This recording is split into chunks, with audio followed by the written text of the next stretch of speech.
सवाल यह है कि अगर कोई इंसान मर जाए तो क्या वह फिर जी उठेगा?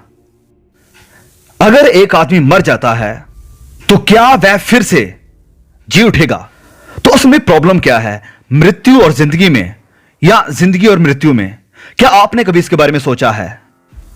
आप सोचिए, आप किसी के अंतिम संस्कार पर गए और कुछ वक्त के लिए आपको गम हुआ और आप इसके बारे में थोड़ा सोचने लगे, और उस रात आप जब सोने के लिए जाते हैं और आप सोचते हैं कि किसी दिन कुछ लोग मुझे भी ऐसे ही ले जाएंगे और मेरे बारे में थोड़ी लोग बातें करेंगे।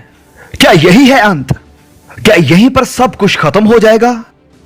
आप जानते हैं कि बाइबल क्या बताती है? एक समय है जन्म लेने का और एक है मरने का। जन्म लेना एक बहुत ही अच्छी घटना है और मरना है दुख करने वाली घटना, जिसे देखकर हम रोते हैं। जब आप उत्पत्ति अध्याय 5 को देखते हैं तो वहां पर आप एक लिस्ट देखेंगे उन लोगों की जो पैदा हुए, बूढ़े हुए और फिर मर गए। आदम 930 साल जीवित रहा और वह मर गया। मथुसला 969 साल जीवित रहा और वह मर गया। कुछ दिन पहले मैंने ब्राजील के एक इंसान के बारे में पढ़ा जो कि 134 साल जीवित रहा और वह भी मर गया। हर एक जीवन का अंत मृत्यु है और जीवन बहुत ही छोटा है। बाइबल बताती है कि यह एक किस्सा है जिसे सुना दिया जाता है, और यह एक फूल है जो मुरझा जाता है, और ये वो घास है जो बहुत जल्द सूख जाती है। अब यह एक बहुत जरूरी सवाल है कि क्या आप परमेश्वर से मिलने के लिए तैयार हैं? क्योंकि बाइबल बताती है कि मनुष्यों के लिए मरना अवश्य है, लेकिन एक समय आएगा जब न्याय होगा। मृत्यु के बाद भी कुछ है, जैसे यह किताब बताती है। मैं फिर से आपको यहां कहना चाहता हूं कि मैं आपको लेबोरेटरी में लेकर जाकर यह साबित नहीं कर सकता हूं, लेकिन यह बाइबल उत्पत्ति से लेकर प्रकाशित वाक्य तक यह बताती है कि हमारा यह जीवन अनंत काल के लिए एक तैयारी है। मृत्यु के बाद जीवन है।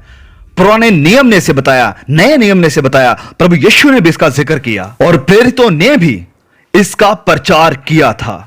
और ऐसा ही सवाल अय्यूब ने किया था कि अगर कोई व्यक्ति मर जाता है तो क्या वह फिर से जीवित रहेगा? और यह सवाल लाखों लोग आज पूछ रहे हैं, और बाइबल इसके बारे में कहती है हां, मृत्यु के बाद भी जीवन है। मिसेस अलीना रोजवेल्ट ने आज से कुछ समय पहले अपने कॉलम में कहा था कि एक इंसान के लिए मृत्यु के बाद जीवन है, यह विश्वास करना बहुत ही कठिन है। आपने इस संसार में कोई भी ऐसी जाति, कोई भी ऐसे वर्ग, कोई भी ऐसी संस्कृति, कोई भी ऐसी सभ्यता नहीं देखी होगी जो मृत्यु के बाद के जीवन को ना बताते हों। और कुछ सदियों पहले जब हमारे पूर्वज या कुछ यात्री हमारे इस देश में आए, उन्होंने बताया कि न्यू इंग्लैंड के कुछ लोग, जो हमें लगता था कि शायद ऐसी बात पर विश्वास नहीं करते हैं, और जब उन्होंने उनसे बात की तो मालूम हुआ कि वह भी इससे मिलता जुलता कुछ सोचते हैं। और हर एक इंसान नेचुरली अपने अंदर यह सोचता है कि मृत्यु के बाद कुछ जीवन है, कि कुछ तो है जो इस जीवन से परे है। लेकिन इस सारे सब्जेक्ट पर बोलने का अधिकार एक को है, जो कब्र से बाहर आया, वह जी उठा, और उसका नाम है यीशु मसीही। यह ऐसी खबर थी जिसने रोमी हुकूमत को हिला दिया कि एक मनुष्य मुर्दों में से जी उठा है, कि वह जिंदा है। यीशु मसीह जिंदा है, वह एक जीवित उद्धार करता है। फिर भी मसीहत में जो उसे मानने वाले हैं वो ऐसा व्यवहार करते हैं जैसे मानो वो मरा हुआ है। वह मरा हुआ नहीं है, यीशु जिंदा है। और बाइबल बताती है कि अपने निर्धारित समय पर जो उसने ठहराया है वह फिर इस पृथ्वी पर वापस आएगा और अपना राज्य स्थापित करेगा। और वो राज्य कैसा होगा? वो एक ऐसा राज्य होगा जिसमें किसी की आंखों में आंसू नहीं होंगे, जहां गम नहीं होगा, जहां मौत नहीं होगी। वह शानदार और महिमा से भरा हुआ राज्य होगा जिसकी बादशाहत एक के हाथों में होगी, और वो बादशाह होगा प्रभु यीशु मसीही। वह जिंदा है। मैंने अपना जीवन मरे हुए मसीह को नहीं, वरन एक जिंदा मसीह को दिया है, और उसने मुझे गाने के लिए गीत दिया है और एक झंडा दिया है जिसे मैं लेकर चलूं, और कुछ ऐसा दिया है कि मैं विश्वास कर सकूं, और मेरा चुनाव नए जीवन के लिए हुआ है। मैं जानता हूं कि मैं कहां से आया हूं, मैं जानता हूं कि मैं यहां क्यों हूं, और मैं जानता हूं कि मैं कहां जाऊंगा। क्या आप जानते हैं परमेश्वर ने कहा, हिजकिया अपने घर वालों को यह बता दो कि तुम मर जाओगे। अब मैं और आप, हम सब एक दिन मरेंगे, क्योंकि बाइबल बताती है कि हमारे पास एक शरीर है, लेकिन जो इस शरीर, इस बदन के भीतर रहता है, वो असल में आप हैं। आपका असल इंसान वही है, और वही है जो सदा के लिए रहता है। आपका यह बदन मृत्यु के बाद कब्र में जाएगा, लेकिन आपके अंदर की सच्चाई, आपकी बुद्धि, आपकी यादें, आपकी आत्मा हमेशा हमेशा के लिए जीवित रहेगी।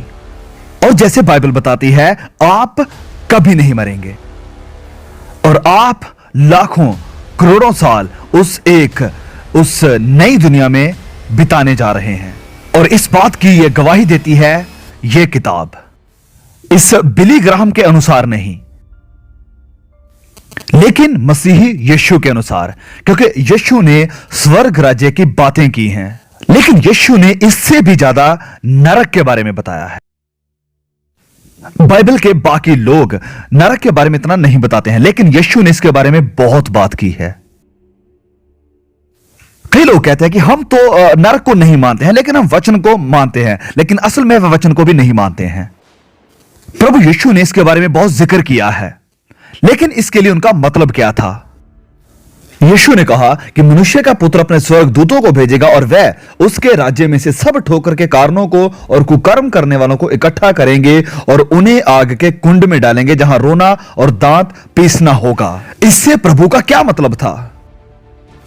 और फिर मत्ती अध्याय 25 वचन 41 में लिखा है, तब वह बाई ओर वालों से कहेगा, हे श्रापित लोगों, मेरे सामने से उस अनंत आग में चले जाओ जो शैतान और उसके दूतों के लिए तैयार की गई है।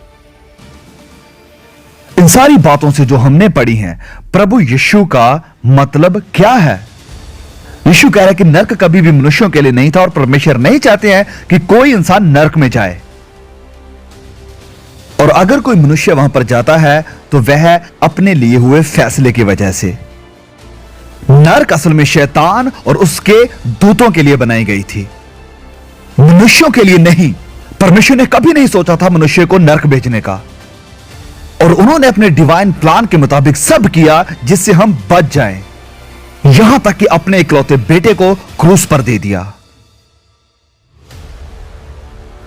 क्योंकि जब परमेश्वर ने आपको बनाया तो उन्होंने आपको एक पवित्र और एक आजाद आत्मा दी, ताकि आप जैसा चाहें वैसा ही जीवन व्यतीत कर सकें। अब आप एक अच्छा या खराब जीवन जी सकते हैं। आप परमेश्वर के नियमों को तोड़ सकते हैं, उन्हें अपना भी सकते हैं। आप परमेश्वर पर सवाल कर सकते हैं और वो आपको इस विषय पर कुछ नहीं कहेंगे, क्योंकि जब उन्होंने हमें बनाया तो उन्होंने हमें एक तोहफा दिया, और वो तोहफा, वो गिफ्ट है चुनाव करने का। लेकिन बाइबल बताती है कि हमारे इतने विरोध के बावजूद भी परमेश्वर हमसे प्यार करते हैं, और यह प्यार इतना ज्यादा है कि उन्होंने हमारे गुनाहों की खातिर अपने इकलौते बेटे को दे दिया। और जब मसीह उस क्रूस पर कुर्बान हुआ तो हम उन सारी बातों को नहीं समझ सकते हैं जो उसके वहां जाने पर हुई, लेकिन हम एक बात जानते हैं कि उसने परमेश्वर के क्रोध और उसकी सजा को ले लिया, जिसके हकदार मैं और आप थे अपने गुनाहों की खातिर। और उसने हमारे पापों को अपने ऊपर ले लिया, और तभी ये भयानक शब्द उसके मुंह से निकलते हैं कि हे प्रभु, तूने मुझे क्यों छोड़ दिया? मसीह यीशु आपके लिए मरा और नरक के कष्ट को भी सहा। वह व्यभिचार का दोषी बना, वह झूठ का दोषी बना, वह नफरत का, जलन का दोषी बना, और वह सारे बुरे और नीच पापों का दोषी बना जो मैंने और आपने किए थे, और परमेश्वर इसे देख नहीं सका, क्योंकि परमेश्वर इतना शुद्ध है कि वो पाप नहीं देख सकता। मसीह यीशु ने उस नरक को चुना जिसके हकदार मैं और आप थे। उस क्रूस पर प्रभु अब कहते हैं कि उसे स्वीकार करो, उसके पास आओ, अपना भरोसा और अपना विश्वास उसी के ऊपर रखो, और मैं तुम्हारे गुनाहों को माफ करूंगा और तुमसे वादा करता हूं कि तुम्हें अनंत जीवन दूंगा। ये बस अब तुम्हारा है और बिल्कुल मुफ्त है, आपको बस इसे स्वीकार करना है।